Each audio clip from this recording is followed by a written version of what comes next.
Bismillahirrahmanirrahim. Faslun utawi kilah fasal. Saya ulangi beberapa poin minggu lalu. Wa idza kana ma'al mudda'i bayyinatun sami'aha al-hakim wa hakama lahu biha.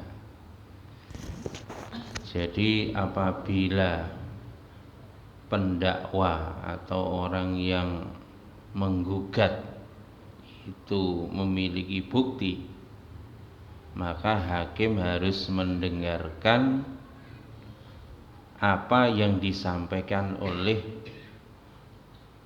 penggugat, dan hakim harus memutuskan dengan keputusan berdasarkan bukti yang diberikan oleh penggugatnya. Ini dalam peradilan Islam begitu. Jadi kalau seorang menggugat orang lain, sementara yang menggugat tadi dengan membawa bukti, maka hakim harus memutuskan mendengarkan bukti yang disampaikan oleh penggugat, dan hakim harus memutuskan gugatan orang yang menggugat tadi berdasarkan bukti-bukti tersebut. Wa ilam takun bayyinatun fal qaulul mudda'a alaih biyaminihi. Apabila penggugat tidak bisa mendatangkan bukti, maka yang dipegang oleh hakim adalah ucapan dari yang tergugat, dengan catatan yang tergugat tadi harus mau disumpah. Nah, sing tergugat dia siap untuk disumpah, maka nanti yang disampaikan oleh yang tergugat itulah yang dijadikan dasar keputusan hakim, otomatis penggugatnya dikalahkan. Fa innaka ala alil yamini ruddat alal mudda'i. Tetapi kalau yang tergugat tadi dia tidak mau atau mempersulit di dalam persumpahannya, dia tidak mau sumpah yang tergugat, maka ini dikembalikan kepada penggugatnya. Dikembalikan kepada penggugatnya, maka penggugatnya sama-sama, dua sisi sama-sama tidak punya bukti. Penggugat nggak punya bukti, yang tergugat juga nggak punya bukti. Sementara yang digugat dia tidak mau bersumpah, maka itu dikembalikan kepada penggugat. Maka kalau penggugatnya itu mau bersumpah, maka dia berhak atas gugatannya. Wa yastahiqu. Niki pun dijelaskan nggih minggu lalu. Kemudian fa idza tada'aya syai'an fi yadi ahadihima fal qawlu sahibil yadi biyaminihi. Niki Pak. Tetapi apabila ada dua orang itu saling ngeklaim akan kepemilikan sesuatu, ya, enten wong loro ngeklaim dia memiliki sesuatu, maka yang dipegang wal qaulu sahibil yad biyaminihi, maka yang dijadikan dalil untuk keputusan hakim adalah orang yang menguasai aset itu, yang menguasai nggih napa nggih barang napa-napa ngoten. Wingi pun kula contone nggih. Nek awake dhewe wis ngenggoni tanah pirang-pirang puluh tahun. Tiba-tiba ada orang gugat tanah itu. Kemudian Padha-padha gak duwe buktine. Padha-padha gak duwe buktine.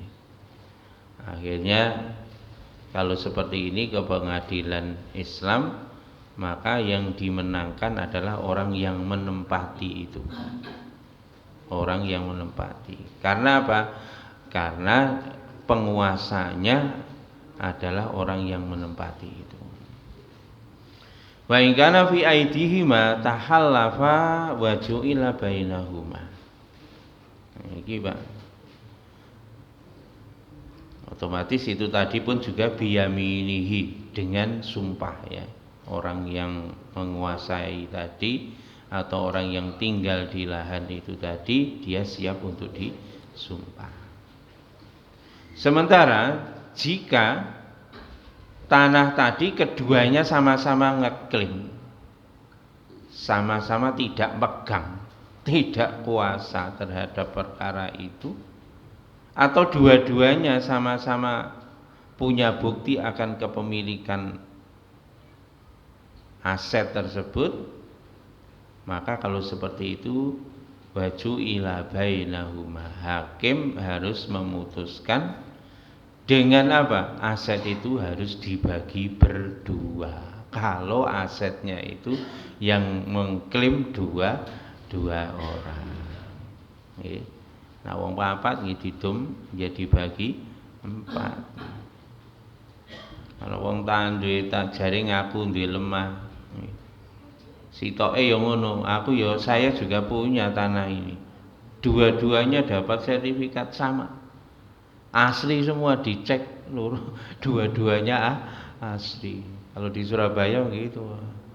Gak 52, kadang 5 asli semua. 6 asli semua. Ya, seperti itu. Nah, seperti itu, kalau kasus seperti itu, kalau pengadilan di tempat kita, atau pengadilan negeri, itu dilacak ya, siapa yang lebih dahulu. Jadi secara sejarah, kalau bisa dilacak seperti itu, maka bisa diambil hukum orang yang lebih dahulu ya. Secara riwayat tanah lebih dahulu, itu bisa dijadikan keputusan untuk memenangkan orang yang paling dulu punya aset itu. Tetapi kalau sama-sama tidak bisa dibuktikan, maka keputusannya harus dibagi bersama. Keputusannya kalau yang ngeklaim 5 ya berarti tanahnya dibagi 5 sama besar. Terhadap ini ada dalil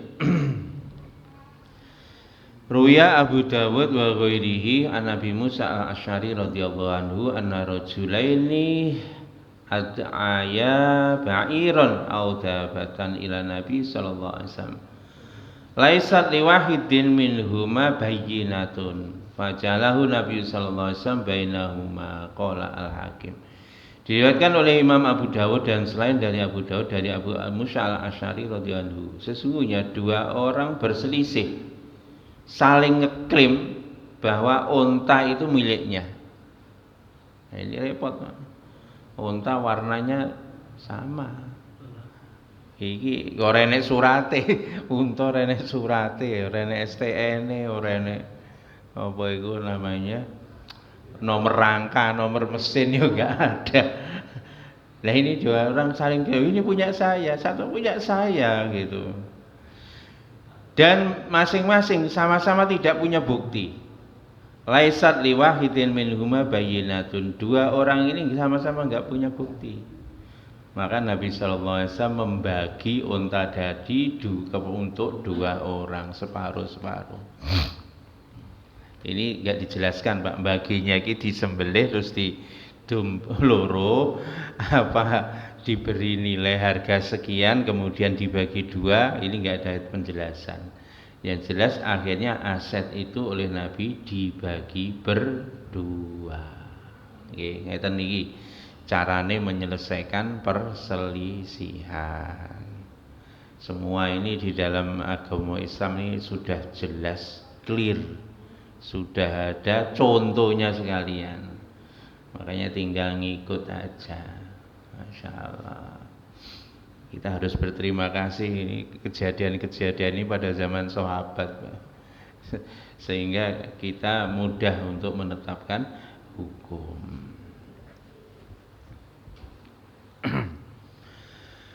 Waman halafa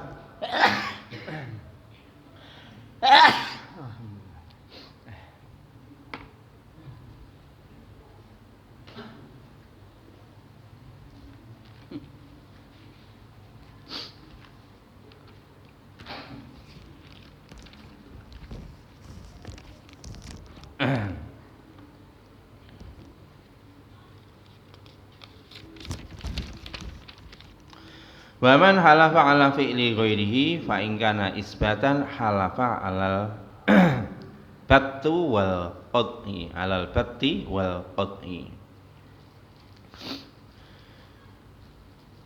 Apabila seorang ini keterangan lagi dia bersumpah atas perbuatan dirinya sendiri, maka sumpah itu tadi menjadi ketetapan hukum. Isbatan halafa alal batti wal qat'i. Jadi kalau seorang bersumpah atas perbuatan dirinya sendiri, maka sumpah itu dijadikan dasar hukum, ya, untuk perbuatan dirinya sendiri. Contoh nyun sewu, ini kejadian zaman Nabi. Ada orang ngaku berzina. Maka pengakuan itu, padahal kalau berzina dihukum rajam. Kalau zinanya itu zina muhsan, ghairu muhsan dicambuk 100 kali. Lah, harusnya kalau zina itu dihadirkan 4 orang saksi. Tapi kalau dia ngaku, maka pengakuan dia dan dia siap disumpah, maka pengakuan itu dijadikan dasar hukum, menjadi ketetapan hukum. Ini pengakuan seseorang dengan sumpah. Niku ngoten. Wingi nggih pun dijelaskan panjang lebar ketika kita bahas terkait dengan li'an. Wa in kana niki wa man halafa ala fi'li ghairihi niki Pak. Fa in kana isbatan halafa alal bathi wal qat'i. Demikian juga kalau orang bersumpah atas perbuatan orang lain, maka fa in kana isbatan halafa al bayyinati wal qat'i.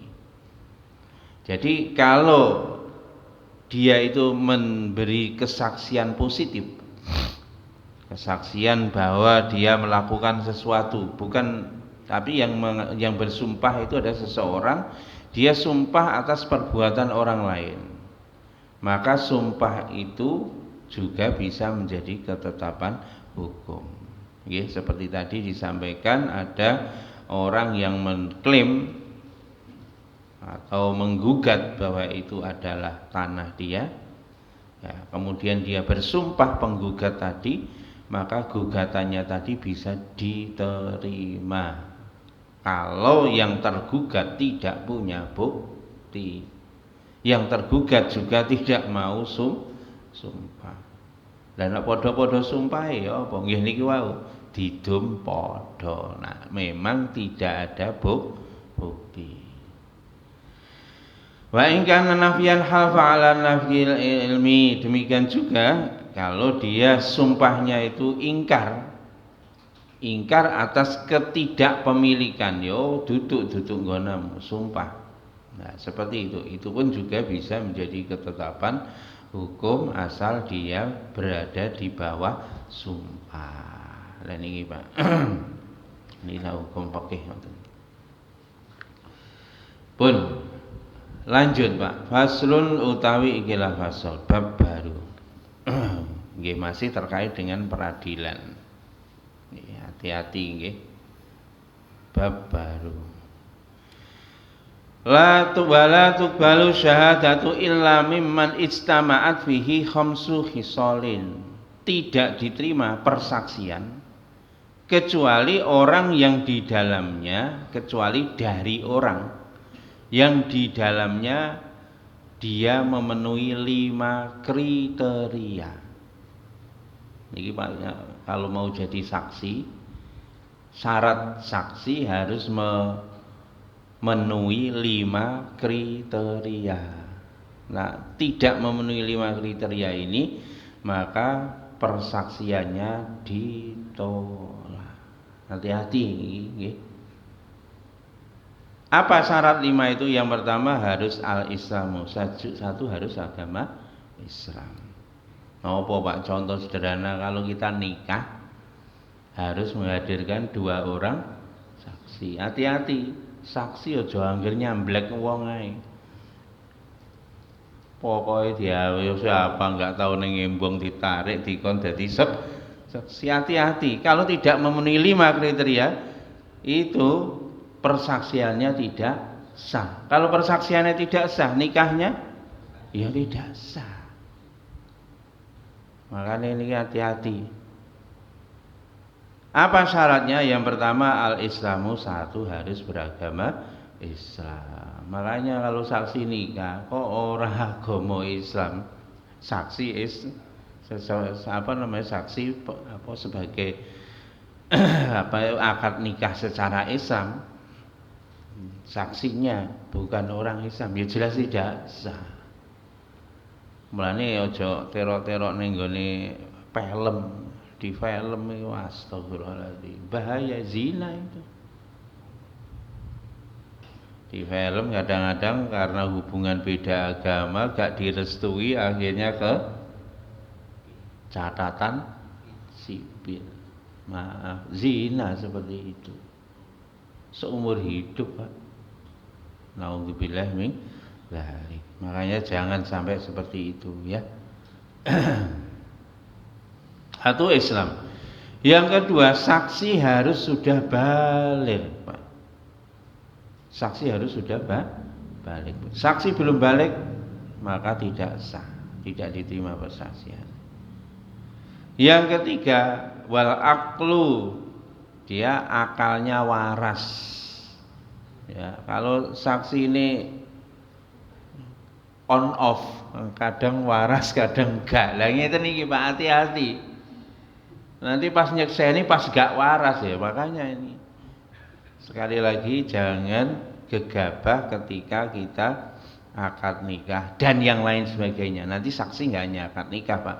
Banyak yang memerlukan saksi, termasuk utang piutang. Niku harus menghadirkan saksi. Termasuk di dalam hal perselisihan. Niku harus menghadirkan saksi. Hati-hati. Harus punya akal. Kemudian yang keempat harus merdeka. Orang merdeka, bukan budak. 1, 2, 3, 4 gampang dipenuhi. Yang kelima, Pak, ini yang rodok. Yang kelima, syaratnya saksi itu harus adil. Ya apa iki sing adil. Dalilnya saksi harus adil. Ini qaulu ta'ala wastashhidu syahidaini mir rijalikum. Niki yang pertama, saksi itu adalah harus adil tadi Pak. Wastashhidu, dan jadikanlah syahidain 2 orang saksi mir rijalikum, dari laki-laki kalian. Rijalikum, kalimat rijalikum niku maknanya wal kafiru laisa mir rijalina. Kalau orang kafir itu tidak masuk kategori rijalina atau laki-laki kita. Niki di dalam ayat Al-Baqarah 282 ini konteksnya adalah konteks utang piutang. Harus ada 2 orang saksi laki-laki nanti ya.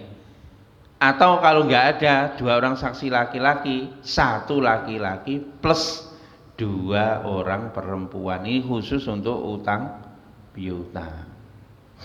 Niku ngoten, saksi ini nanti di belakang akan kita bahas nggih. Demikian juga waliqouli ta'ala wa ushidu dzawai adlim minkum. Lah ini Pak. Washidu dan jadikanlah saksi siapa? Dzawai adlim minkum, orang yang kedua saksi itu memiliki sifat adil. Sifat At-Tolaq ayat 20. Maaf ayat 2. Wal kafiru laisa bi adlin kama annahu laisa minna. Demikian juga Pak, kalau orang kafir maka dia tidak mungkin adil karena dia adalah, ya kalau orang kafir dalam hukum Islam, makanya dia tidak akan bisa menjadi saksi yang memenuhi kriteria. Nah, masalah saksi itu dia adalah orang yang diberi kuasa untuk menjadi dasar penetapan hukum, karena dia diberi kekuasaan untuk dijadikan dasar sebagai penetapan hukum. Sementara Pak, orang kafir itu orang yang tidak boleh diberi kuasa di dalam ketentuan hukum Islam. Demikian juga orang balik, orang akal, ini orang waliane, yakni kebalikannya anak-anak dan orang gila dan hamba, maka ini juga tidak punya hak untuk menjadi kuasa atas saksi, ya. Dia tidak diberi kekuasaan untuk melakukan sesuatu. Dia tidak punya hak kuasa, ya. Makanya anak-anak, orang gila, budak, maka tidak memenuhi kriteria sebagai saksi.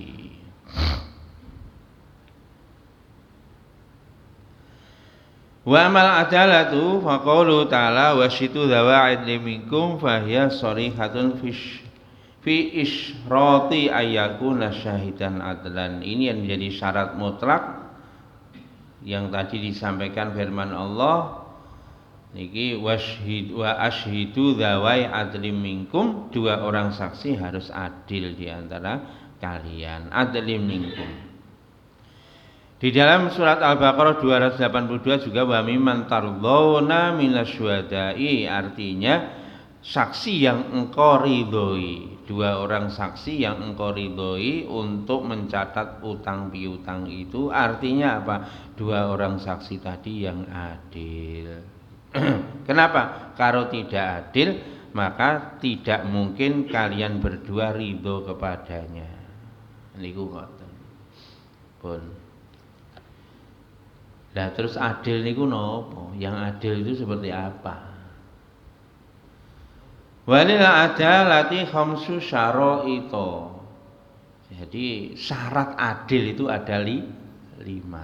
Kalau memenuhi 5 ketentuan berarti dia adalah adil. Niki Pak, niki sing angel Pak.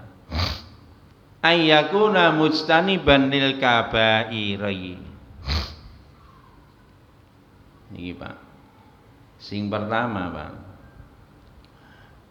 Hati-hati niki Pak. Saksi yang adil itu kriterianya harus saksi itu menjauhi dosa-dosa besar. Sing dadi saksi kok pernah melakukan dosa besar,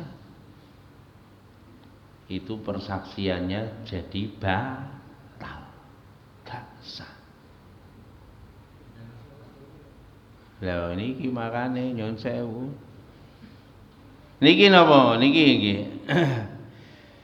Wa hiya kullu ma warada fihi wa ayyada syadidun fi kitabin aw sunnatin wa dala irtikabihi ala tahawuni fiddin. Termasuk dosa besar itu orang-orang yang meremehkan hukum-hukum agama.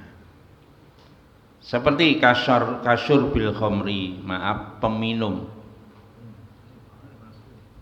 Nyun sewu Pak, saksi nikah kok wonge gelek gak diterima wis. Lah niki ya.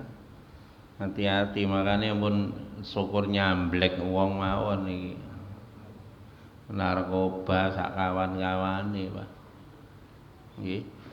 Ini enggak bisa seperti itu. Ya iki sing wa ta'amuli birriba, orang yang muamalah dengan riba. Riba termasuk dosa besar. Waduh, lali orang apa gitu. Wa qadzafal mu'minati bizina, dan orang yang pernah menuduh orang berbuat zina itu termasuk pelaku dosa besar. Termasuk tadi yang meninggalkan sholat. Sholat tiang agama, menegakkan sholat, berarti menegakkan agama, meninggalkan sholat, merobohkan agama. Makanya nak jenengan nikah Pak, ya golek sing sregep ngibadah Pak. Aja gawe resiko niki. Nggih, masyaallah.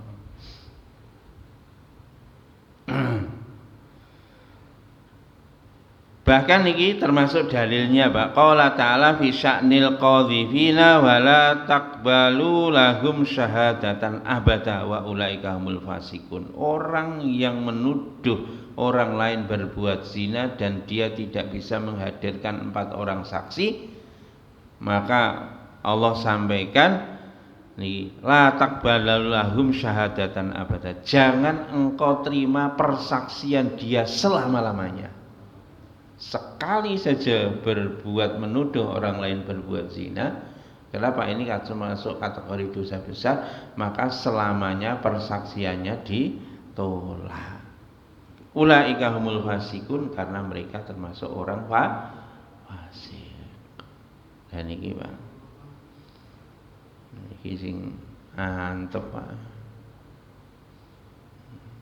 Ya ono apa Pak, biyen gak eruh ya.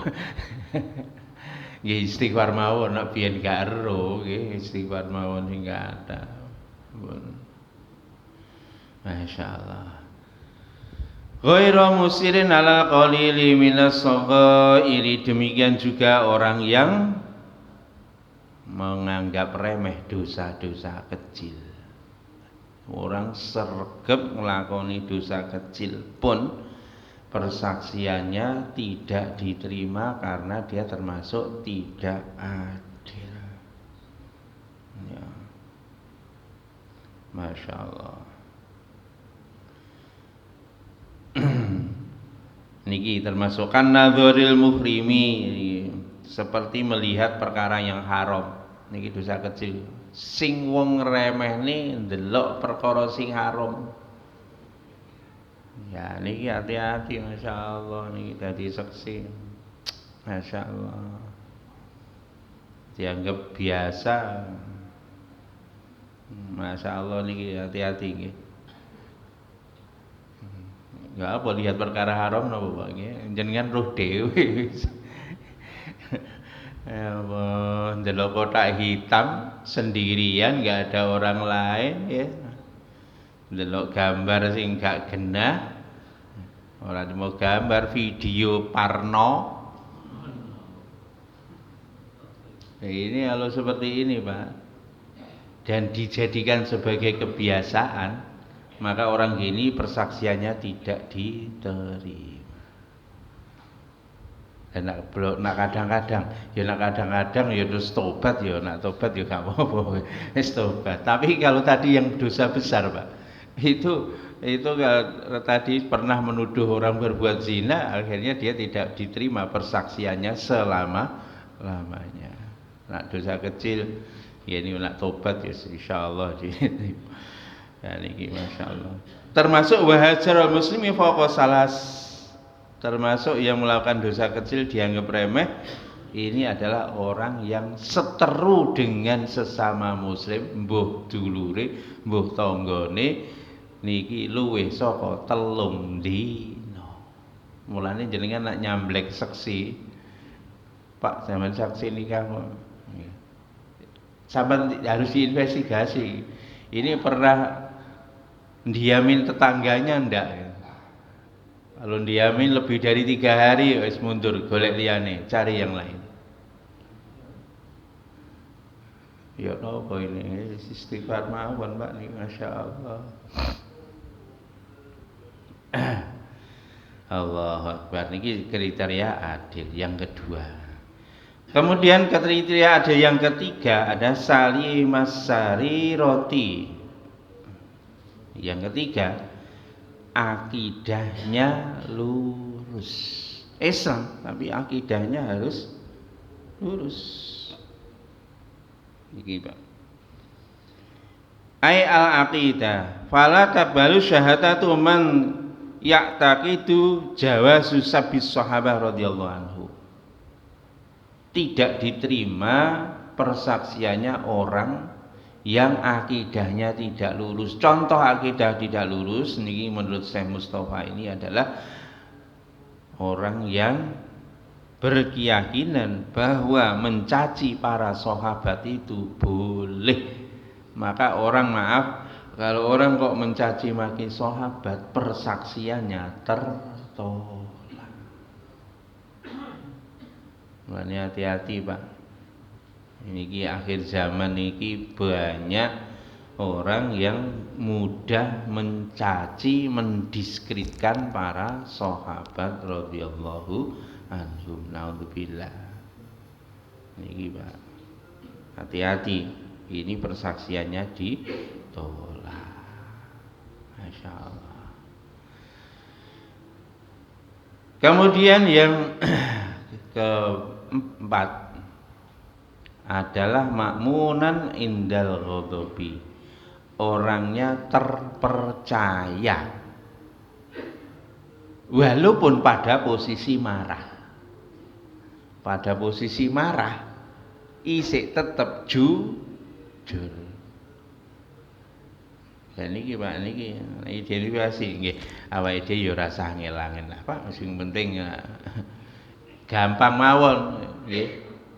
Berarti dicari sing ora ngamukan.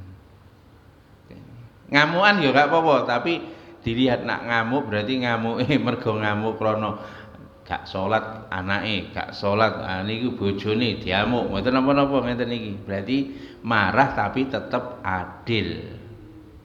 Nggih, marah tapi dia tetap amanah. Niku ngoten. Tapi nak mulai ora dicepaki ngombe nggih ndok, ora dicepaki.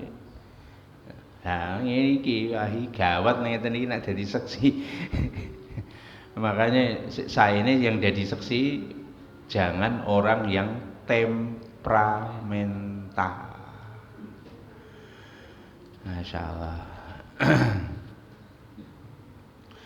Kemudian yang kelima adalah muhafadzah ala murwati mislihi. Jadi orang yang senantiasa menjaga kehormatan sesama. Niki sing dimasuk adil. Kalau orang menjaga kehormatan sesama, maaf, wong niki mboti orang ini tidak pernah mencaci, tidak pernah menghina, merendahkan orang lain. Allahu Akbar. Ya apa Pak golek seksi ngene iki ya.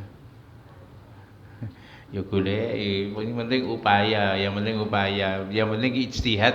Kalau ketemu ya fikih saksi diyakini memenuhi kriteria ini. Yang penting awake dhewe yang jelas kita ngaji, kita cari upaya orang-orang yang seperti ini untuk menjadikan saksi atas apa saja. Ini tadi adalah saksi bukan hanya untuk nikah. Sekali lagi bukan hanya untuk nikah, tapi persaksian untuk berbagai macam tujuan. Itu cari kriteria saksi yang memenuhi 5 kriteria tadi untuk keadilannya. Demikian juga 5 kriteria untuk kriteria saksi secara umum. Kriteria umum 5, kriteria khusus yakni adil juga ada 5. Ojo dosa nglakoni dosa gedhe. Ojo nyepelekno dosa cilik. Akidahe lurus, kemudian dia itu tetap amanah walaupun posisi marah. Yang kelima, menghargai orang lain, menjaga kehormatan harga diri orang lain, orang yang tidak pernah mencaci, menghina, merendahkan kepada orang lain. Hati-hati Pak, kita ini kadang-kadang tersulut erosi, tersulit emosi. Gara-gara nggak sepemahaman dengan kita, kadang-kadang kita mudah mencaci orang lain. Gara-gara beda pendapat mencaci, apalagi kalau beda pendapatan lebih mencaci lagi. Oh, ya ini Pak. Makanya hati-hati nggih, Masya Allah, Masya Allah. Makanya ini dijaga betul-betul. Ya. Kemudian Bapak yang dirahmati Allah Subhanahu wa taala, itu terkait dengan saksi. Nah, nanti insya Allah minggu depan kita akan jadi kriteria jumlah saksi untuk berbagai macam aktivitas. Jadi kriteria jumlah saksi nanti kita akan bahas minggu depan. Yang paling penting Bapak yang dirahmati Allah Subhanahu wa taala, kita jaga betul-betul. Jaga betul-betul. Oke. Ini tadi sebetulnya peringatan bagi kita sekalian. Jadilah kita ini orang adil.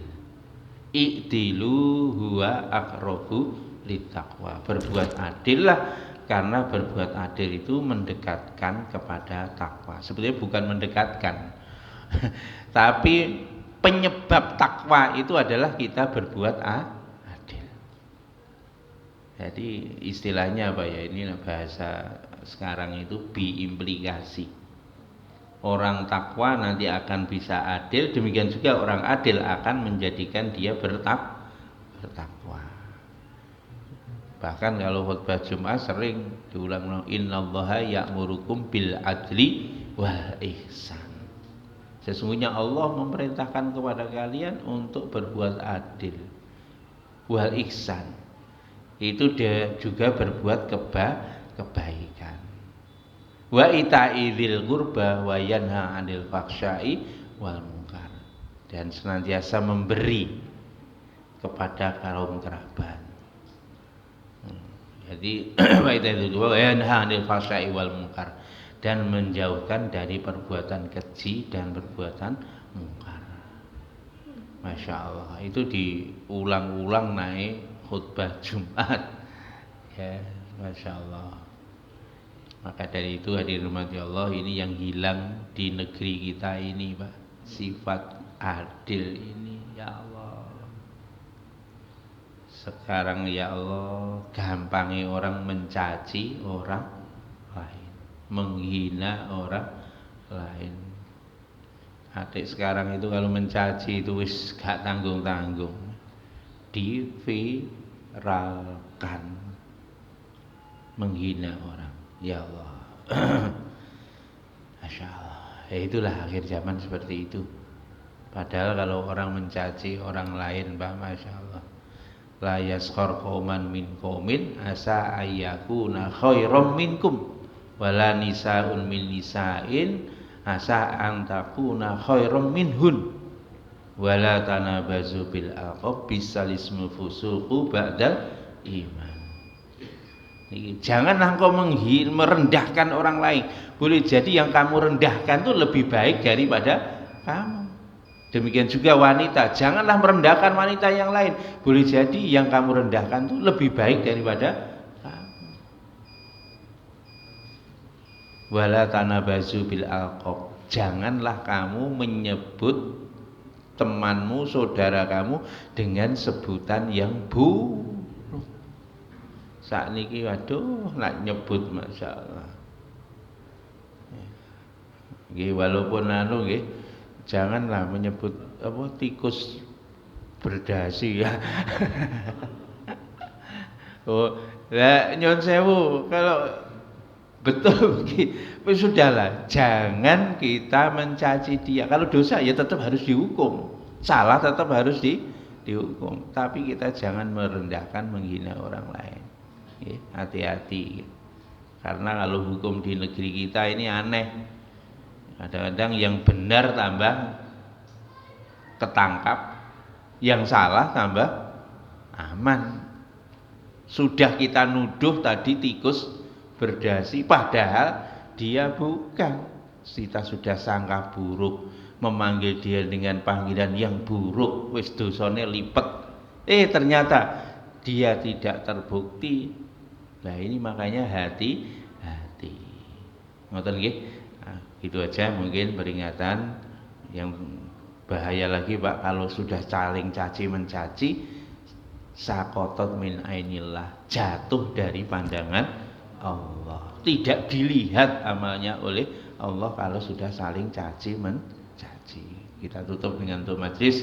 Subhanakallahumma wa bihamdika asyhadu an la ilaha illa anta astaghfiruka wa atubu ilaik. Assalamualaikum warahmatullahi wabarakatuh.